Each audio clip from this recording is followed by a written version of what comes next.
Imagine a single night where the sky itself seemed to hold its breath.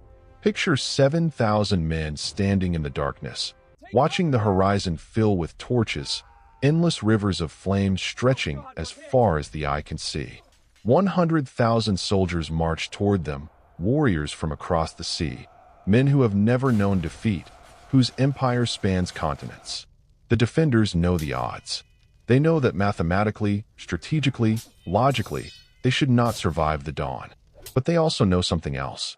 That sometimes, when everything is lost, when the numbers say you cannot win, when the world tells you to surrender, the only choice left is to make your stand count. Tonight, 7,000 samurai will face an army 14 times their size. Fathers will fight knowing their sons watch from the walls. Brothers will stand shoulder to shoulder, understanding that this may be their last night breathing the same air. These men are not here by accident. They are here because someone has to be. Because behind them are homes, families, a way of life that will be erased if they fall. And in the hours between dusk and dawn, they will do something that military historians still struggle to explain. They will win. Not by some miracle from the heavens, not through supernatural intervention, but through courage, cunning, and a refusal to accept what everyone believed was inevitable. This is the story of the night that changed Japanese warfare forever. The night 7,000 stood where 100,000 expected none would remain. And if we do not remember them, if we let this story fade, we make their sacrifice invisible. So stay, because what happened in those dark hours deserves to be witnessed. The year is 1592. The winds of war are blowing across the waters between Korea and Japan. Toyotomi Hideyoshi, the man who unified Japan after a century of civil war, has set his sights on an audacious goal. He wants to conquer China itself, and Korea stands in his path. His armies have already invaded the Korean peninsula with overwhelming force, sweeping through the countryside and capturing major cities with terrifying speed. The Korean defenders, caught off guard and unprepared for the scale of the Japanese invasion, have been pushed back again and again. But this is not just a story of conquest. It is a story of what happens when that conquest meets unexpected resistance. The Japanese invasion force is unlike anything Korea has faced before. These are warriors hardened by generations of constant warfare in Japan, samurai who have spent their entire lives perfecting the art of killing. They carry superior weapons, particularly the arquebus, an early firearm that gives them a devastating advantage in open battle. Their tactics are refined through decades of conflict. Their discipline is absolute, and they number in the hundreds of thousands, wave after wave of soldiers pouring onto Korean soil with the confidence of men who believe victory is already assured. But wars are not won by numbers alone. They are won by terrain, by timing, by the will of those who refuse to break. And in the southeastern region of Korea, near the fortress of Jinju, that will is about to be tested in ways no one could have anticipated. Jinju is not a massive fortress. It sits on elevated ground near the Nam River, a strategic position that controls key routes through the region. The fortress walls are solid but not impregnable. The garrison is small, perhaps 7,000 men, a mix of Korean soldiers and local militia who have taken up arms to defend their homeland. They are led by Kim Si-min, a commander who understands that conventional tactics will not save them. He knows the Japanese are coming. He knows how many they are bringing. And he knows that if Jinju falls, the entire southeastern front collapses, opening the heartland to invasion. The Japanese force approaching Jinju is staggering. Conservative estimates place their numbers at 100,000 men, perhaps more. They are under the command of experienced generals who have already captured multiple Korean fortresses. They expect Jinju to fall quickly, just another stronghold to be added to their list of conquests. They have artillery, siege equipment, and an endless supply of soldiers willing to throw themselves at the walls. The defenders inside Jinju look out at the approaching army and understand with crystalline clarity that they are looking at their own deaths.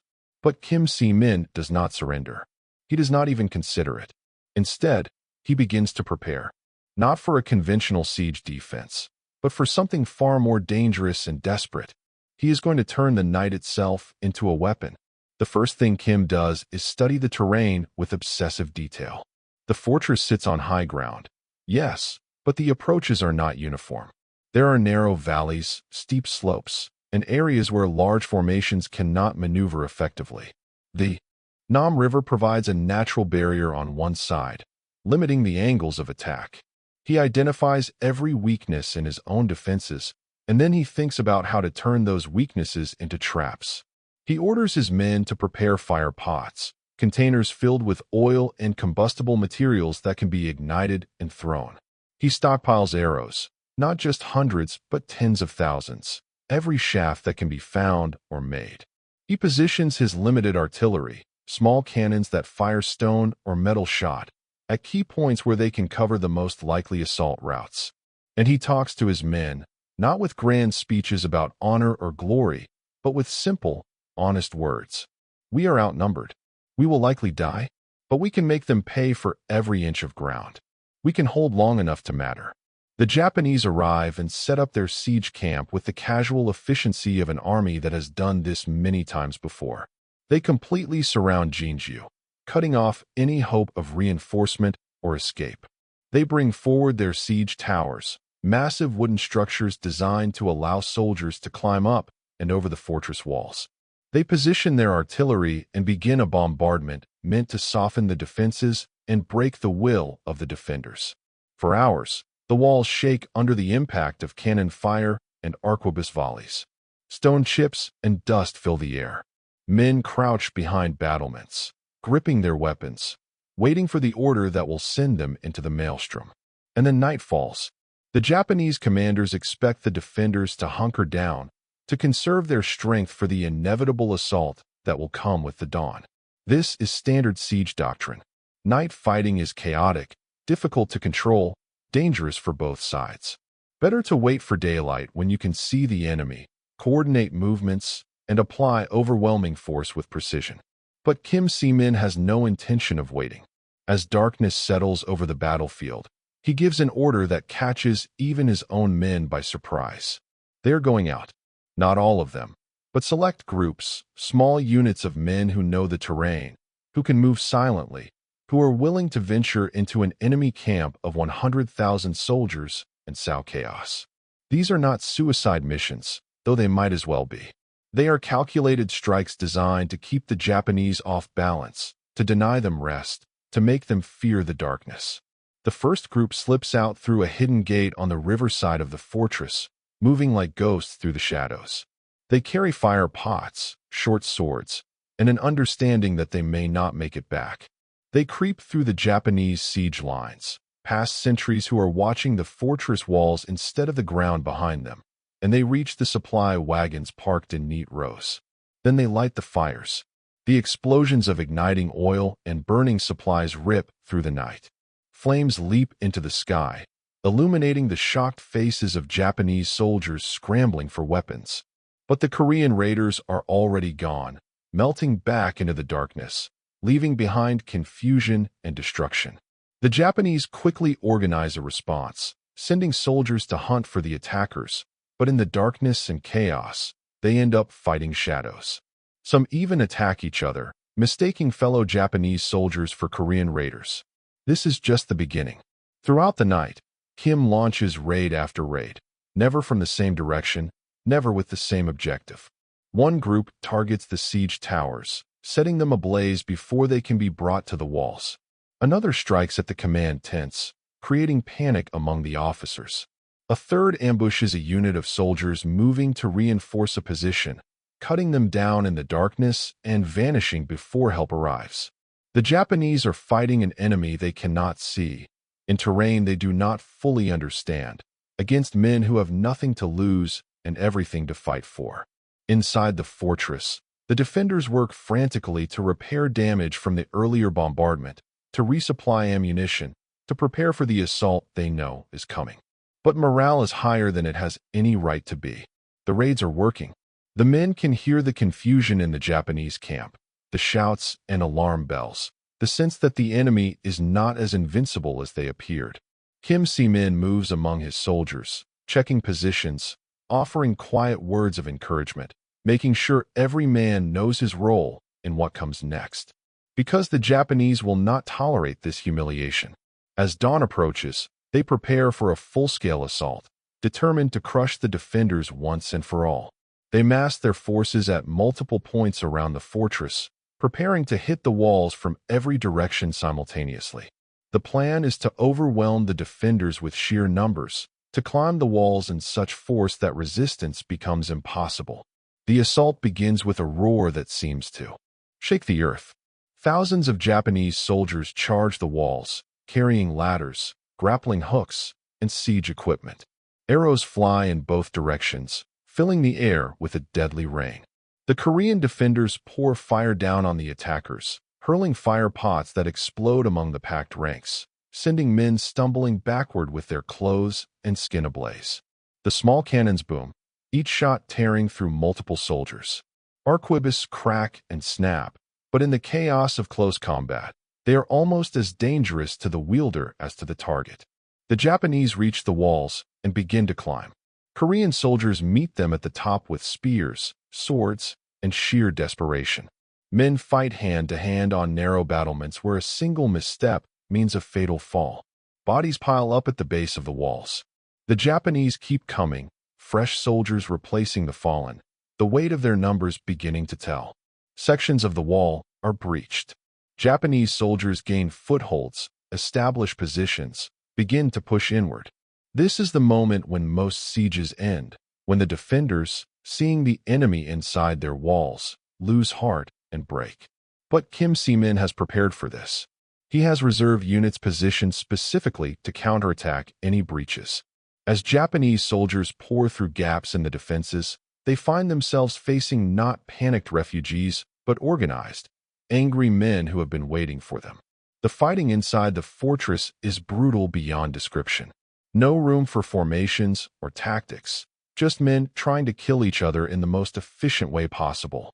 The defenders have the advantage of knowing the ground, of fighting for their homes. They push back, foot by bloody foot, until the breaches are sealed and the Japanese are thrown back outside the walls. The assault continues for hours. The sun climbs higher, turning the battlefield into an oven.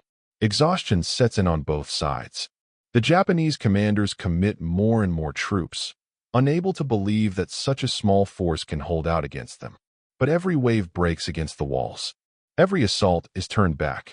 The Korean defenders, outnumbered 14-1, refuse to yield. By mid-afternoon, the Japanese pull back to regroup. They have suffered catastrophic casualties, thousands of men dead or wounded, and they have nothing to show for it. The fortress still stands. The defenders still fight. The Japanese generals convene to discuss their options. They can continue the assault, grinding away at the defenders until sheer attrition gives them victory. But at what cost? They have other objectives, other targets. The loss of prestige from failing to take a single small fortress is humiliating, but the loss of manpower from continuing this siege could cripple their entire campaign. Meanwhile, inside Jinju, the defenders count their own losses. They have held, but barely. Ammunition is running low. The walls are damaged in multiple places. Many of the best fighters are wounded or dead. They know they cannot survive another full assault like the one they just endured. But they also know something else. They have won the night and the day. They have made 100,000 soldiers bleed and fail. They have proven that numbers alone do not determine victory. Kim Si-min addresses his men one more time. He tells them that they have already accomplished the impossible, that their stand here has given other Korean forces time to regroup, to organize, to prepare defenses elsewhere, that even if they fall now, they have changed the course of this war. But he also tells them that they are not done yet, that as long as they draw breath, they will make the enemy pay. The siege of Jinju continues for days, but the ferocity of that first night and day has broken something in the Japanese offensive. They continue to attack, but with less conviction, less coordination. The defenders continue to resist, rationing their remaining supplies, making every arrow count. Reinforcements begin to trickle in from surrounding regions. Small groups of soldiers who have heard of the stand at Jinju and are determined to join the fight. The siege becomes a symbol, a rallying point for Korean resistance across the entire peninsula. Eventually, The Japanese withdraw from Jinju, unable to justify the continued expenditure of troops and resources on a fortress that refuses to fall. They declare a tactical withdrawal, claiming they achieved their objectives elsewhere, but everyone knows the truth. 7,000 defenders held against 100,000 attackers and won. It is a victory that should not have been possible, a result that defies every military calculation. But it happened, and the reverberations are felt throughout the war. The defense of Jinju fundamentally changes how both sides approach warfare. The Japanese, who relied on overwhelming force and superior weapons, learn that fortified positions defended by determined troops can negate numerical advantages. They become more cautious, more careful in their sieges, less willing to throw men away in frontal assaults. The Koreans, who had been retreating and losing hope, find renewed courage. If Jinju can hold, then other fortresses can hold. If 7,000 can stop 100,000, then maybe this war is not lost. Kim Si-min becomes a legend, a name spoken with reverence and respect. The tactics he employed, using night raids, terrain advantages, and psychological warfare to offset numerical inferiority, are studied and adopted by other commanders. The defense of Jinju is taught as an example of how leadership, morale, and creative thinking can overcome seemingly impossible odds. But beyond the tactics and the strategy, there is something more fundamental at work here. The men who stood on those walls knew they were likely going to die. They stood anyway. They fought anyway. Because some things are worth dying for. Because surrender was worse than death. Because behind them were people who depended on them. And abandoning those people was not an option they could live with. Think about what that means. 7,000 men, looking out at an army that outnumbers them 14-1, and choosing to fight. Not because they were naive about their chances. Not because they believed in some mystical protection. But because they understood that sometimes the act of resistance itself matters more than the outcome. That even if you lose, making the enemy pay for their victory can change the course of history. The night battles at Jinju remind us that darkness can be an equalizer. That the same shadows that hide the enemy also hide you. That fear works both ways. And an army of 100,000 men can be just as afraid as an army of 7,000 if you give them reason to be. The defenders of Jinju gave them reason. They turned the night into a hunting ground, made the Japanese soldiers afraid to close their eyes, denied them rest and comfort and the confidence that comes with overwhelming numbers. And when dawn came and the full assault began, those same defenders showed that they could match the enemy in daylight as well. That their courage was not just the courage of ambushes and raids, but the courage to stand in the open and fight toe-to-toe with men who should have crushed them. The legacy of Jinju extends far beyond that single siege. It becomes part of the Korean national identity, a symbol of resilience in the face of invasion, a reminder that the will to resist cannot be calculated or measured in numbers. Monuments are built. Stories are told. The names of the defenders are honored in ceremonies and remembrances. And every generation looks back at that night and wonders if they would have the courage to do the same. But here is what often gets forgotten in the grand narratives and the monuments. These were not superhuman warriors. They were ordinary men, farmers and soldiers and fathers and sons, who found themselves in an impossible situation and chose to fight instead of flee. They were scared. They were exhausted. They knew the odds. And they stood anyway. That is the part that matters. Not the tactics or the strategy, though those were brilliant. Not the numbers or the weapons, though those played their role. But the simple human decision to resist, repeated 7,000 times over, sustained through a night of terror and a day of slaughter, until the impossible became reality. So when you think about the defense of Jinju, do not think of it as some ancient tale with no relevance to today. Think of it as a demonstration of what humans are capable of when everything is on the line. Think of it as proof that numbers do not always win, that the smaller force can prevail if they fight smarter and harder and with more purpose. Think of it as a reminder that courage is not the absence of fear, but the decision to act despite fear.